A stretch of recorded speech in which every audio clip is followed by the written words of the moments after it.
आज मैं हरियाणा में आया हूं।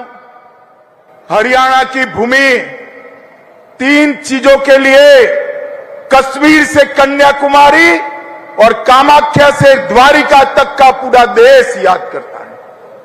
सबसे पहला, यहां की माताओं ने अपने इतने लाल सेना में भेजे हैं। मैं आज जिस भूमि पर हूं, इस भूमि की माताओं ने सबसे ज्यादा अनुपात में अगर सेना में जवान भेजने का काम किया है तो मेरे हरियाणा की माताओं ने किया है।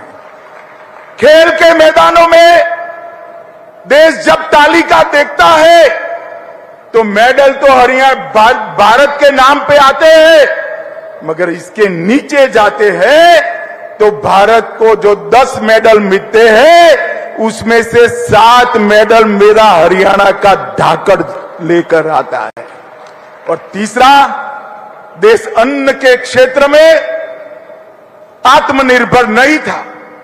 जब देश ने ललकार लगाई कि हमारा अन्न हम खुद पैदा करेंगे, तो देश के अन्न के भंडार भरने वाला मेरा हरियाणा का ही किसान था।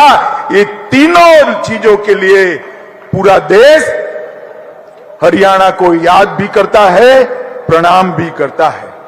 मैं महान स्वतंत्रता सेनानी राव तुलाराम जी को प्रणाम करता हूं, जिन्होंने अंग्रेजों के नाक में दम कर दिया था।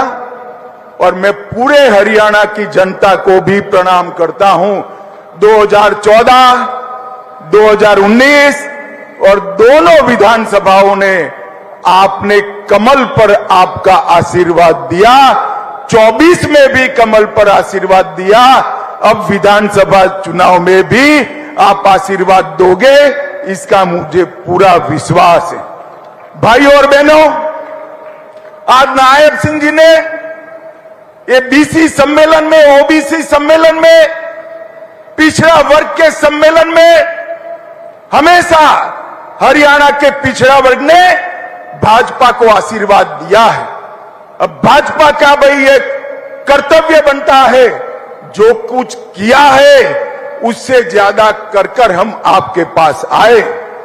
नायब सिंह जी की कैबिनेट ने 3 निर्णय करे हैं। सबसे पहला निर्णय, क्रीमी लेयर की सीमा 6 लाख से बढ़ाकर 8 लाख करने का निर्णय नायब सिंह सैनी भाजपा सरकार ने किया है।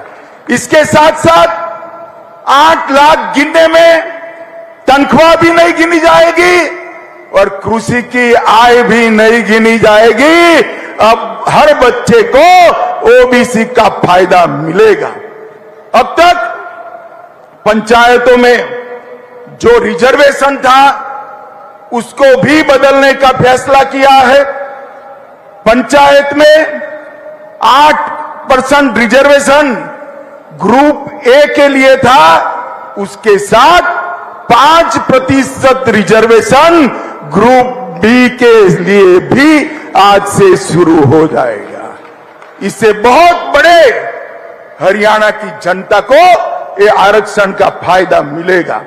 रिजर्वेशन म्युनिसिपल कॉरपोरेशन में भी 5% ग्रुप बी के लिए शुरू होगा, 8% जस का तस रहेगा और ग्रुप बी का रिजर्वेशन 5% ज्यादा मिलेगा।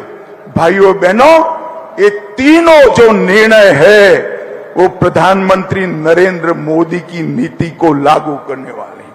2014 में नरेंद्र मोदी जी ने जब पार्लियामेंट के अंदर पहली बार सांसद के नाते पग पैर रखा और देश के प्रधानमंत्री बने, पूरे देश के सामने भाषण किया था। मेरी ये सरकार दलितों की सरकार है, गरीबों की सरकार है और मेरी ये सरकार पिछड़ों की सरकार है। और देश को पहला सशक्त बीसी प्रधानमंत्री देने का काम भारतीय जनता पार्टी ने किया। और आज 71 में से 27 मंत्री पिछड़ा वर्ग के देकर नरेंद्र मोदी जी ने देश भर के और हरियाणा से भी 2 पिछड़े देकर हरियाणा के ओबीसी का सम्मान करने का काम किया है।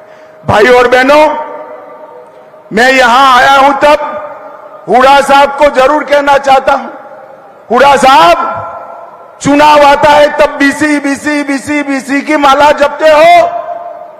कांग्रेस पार्टी हमेशा से पिछड़ा वर्ग की विरोधी रही, ओबीसी की विरोधी रही।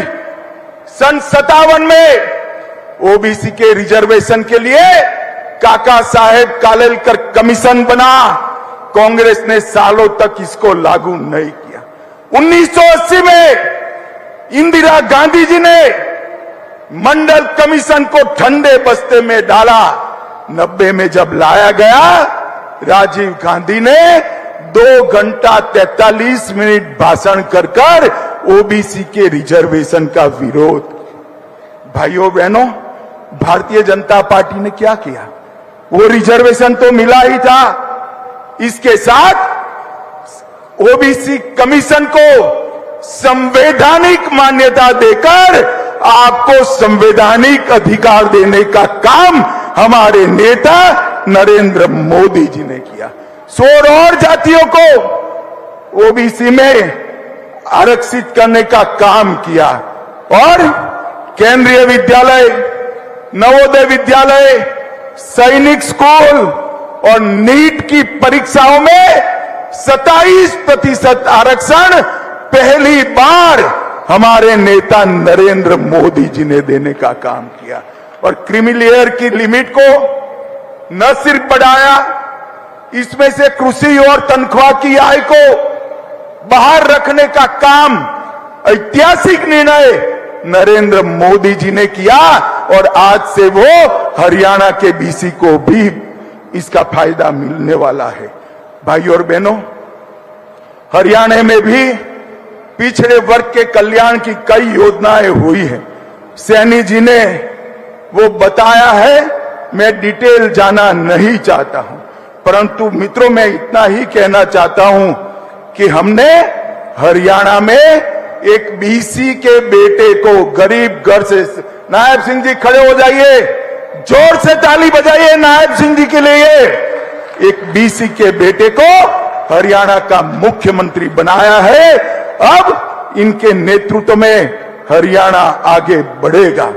भाई और बहनों, कांग्रेस पार्टी ने जातिवाद और भ्रष्टाचार के सिवाय हरियाणा को कुछ नहीं दिया।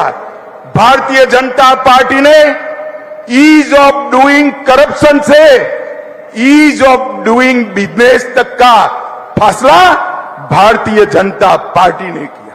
कांग्रेस की सरकारें जब बनती थी, एक सरकार आती थी तो भ्रष्टाचार चरम सीमा पर पहुंचता था, दूसरी सरकार आती थी तो गुंडागर्दी चरम सीमा तक पहुंचती थी, एक सरकार आती थी तो एक जिले का विकास करती थी, दूसरी सरकार आती थी तो दूसरे क्षेत्र का विकास करती थी। भारतीय जनता पार्टी ने संपूर्ण हरियाणा का विकास करने वाली सरकार देने का काम किया। भाइयों और बहनों, आज हरियाणा देश में बासमती चावल का सबसे बड़ा निर्यातक बना। हर 10वां जवान हरियाणा से आता है। एमएसपी पर सबसे ज्यादा फसलें कोई अगर खरीदता है तो हमारी नायब सिंह सैनी की सरकार खरीदती है। गांव में लाल डोरे के भीतर मालिकाना हक देने का वाला पहला राज्य हरियाणा बना। पढ़ी लिखी पंचायतों वाला पहला राज्य हरियाणा बना। महिलाओं की 50% भागीदारी वाला पहला राज्य हरियाणा बना। हर घर में नल से जल पहुंचाने वाला पहला राज्य हरियाणा बना। पहला आयुष विद्यालय विश्वविद्यालय बनाने वाला राज्य हरियाणा बना।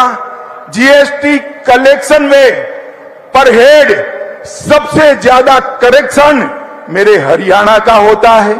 देश की अर्थव्यवस्था में सबसे ज्यादा योगदान पर कैपिटा अगर कोई करता है तो हरियाणा करता है। खाद्यदान में दूसरा नंबर दूध के उत्पादन में, तीसरा नंबर सर्वाधिक सामाजिक सुरक्षा पेंशन, प्रथम स्थान मानांकों को सुधारने में हरियाणा को 3 अवार्ड मिले और विश्व की 400 फॉर्चून कंपनियां आज कहीं पर है तो हरियाणा में है। कांग्रेस ने विकास के नाम पर कुछ नहीं दिया। भाई और बहनों, भारतीय जनता पार्टी की नरेंद्र मोदी सरकार और हरियाणा की सरकार ने गरीब को घर, गैस, बिजली, शौचालय, 5 लाख तक का मुफ्त इलाज और हर गरीब को 5 किलो मुफ्त अनाज देने का काम भारतीय जनता पार्टी की नरेंद्र मोदी सरकार ने किया। और आज अभी मैं आया, रास्ते में अखबार देखता था, कल हुड्डा साहब ने घोषणा की है हरियाणा के गांव-गांव जाकर कांग्रेसी हिसाब मांगेगा। हिसाब मांगे हरियाणा। हुड्डा साहब, हम क्यों डेबिट रखें? मैं तो हिसाब लेकर आया हूं और यहां से चुनौती देता हूं हुड्डा साहब, हमारे 10 साल और आपके 10 साल का हिसाब लेकर हरियाणा की जनता के पास जाइए। और आज मैं हरियाणा के भाजपा के एक एक कार्यकर्ता का आह्वान करना चाहता हूं, हिसाब वो क्या मांगेंगे हम लेकर जाएंगे।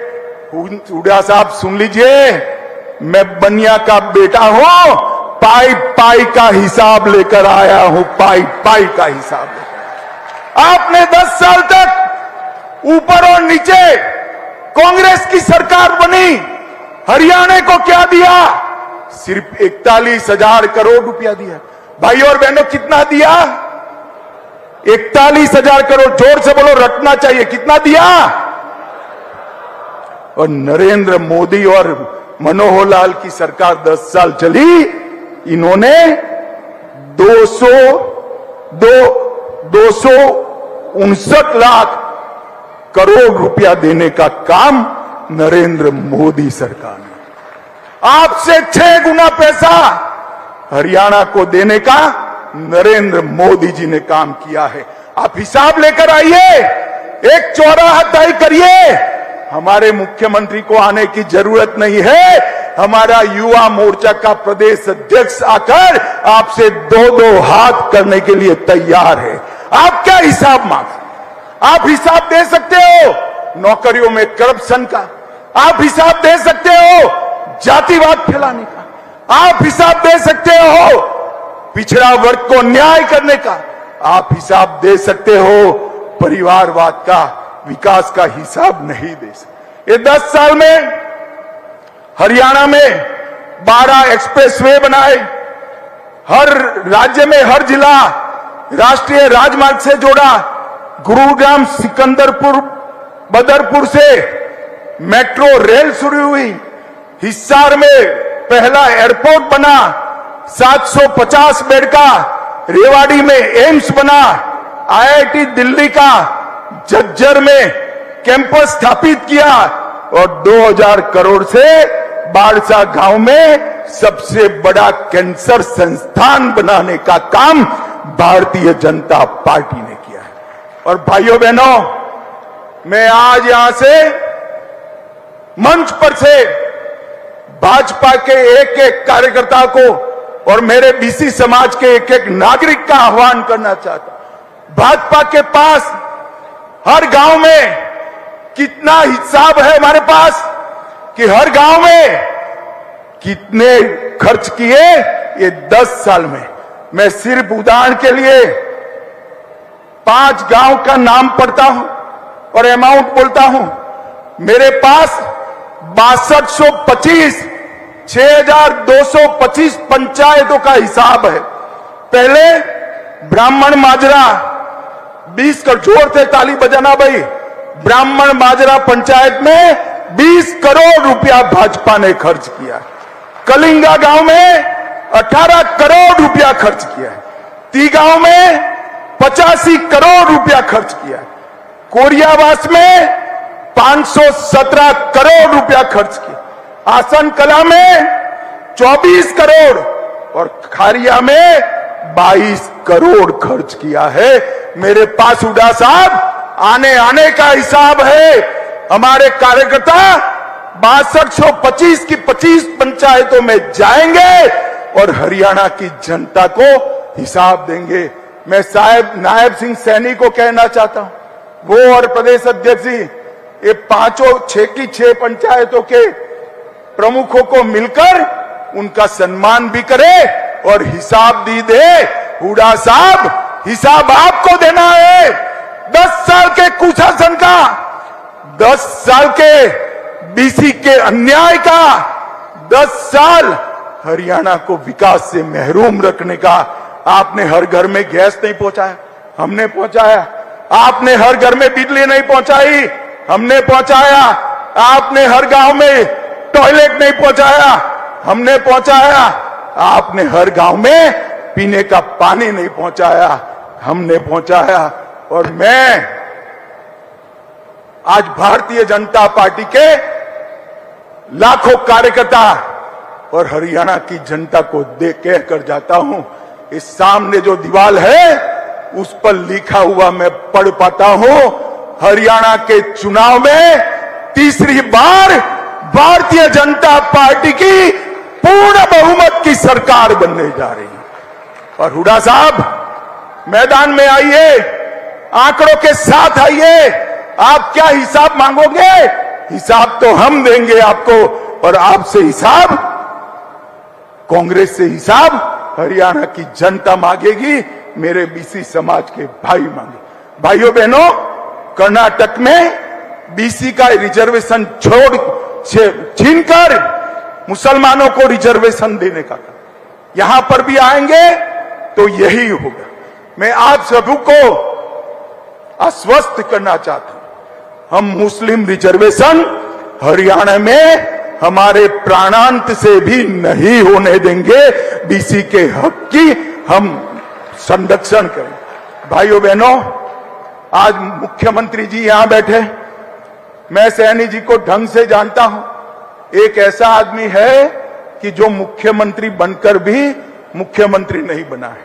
ये सीएम तो बना है मगर चीफ मिनिस्टर नहीं बना है। ये सीएम बनने के बाद भी कॉमन मैन है, सामान्य लोगों का प्रतिनिधि है, मेरे पिछड़ों आपका प्रतिनिधि है। इसका दरवाजा 24 घंटा 365 दिन आपके लिए खुला रहेगा, मैं आपको गारंटी देकर जाता हूं। और अंत में एक बात कहना चाहता हूं, मोदी जी देश के प्रधानमंत्री तीसरी बार बने हैं। आज एक रहस्य की बात बताता हूं,